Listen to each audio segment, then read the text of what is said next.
Maya mai khoi na hojek uri ba mafam ase tegi Kiyamgei gi chakhok area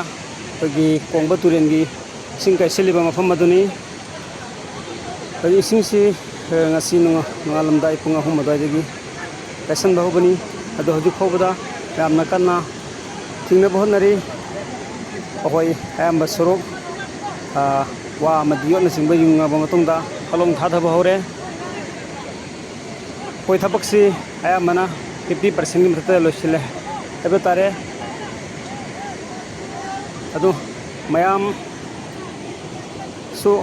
hariba mafam ase changchillaga kona ngamba mateng pangba yaba pangmina ba honasi haribi singsi na sum leptana khona matam sanga chhingiba taragadi akoi bida leireba yumsing koigi hariba yumsing asiso kona thumdil poya bagi condition da leire adu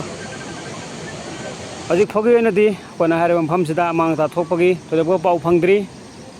akoi mapuda su do atosi thoni jasi hariba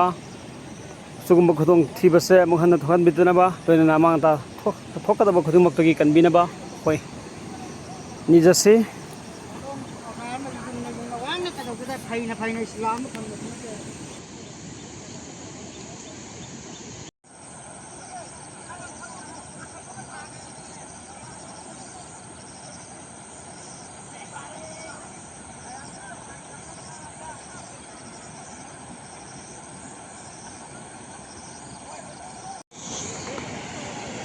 anong sakto na mera ay sing ito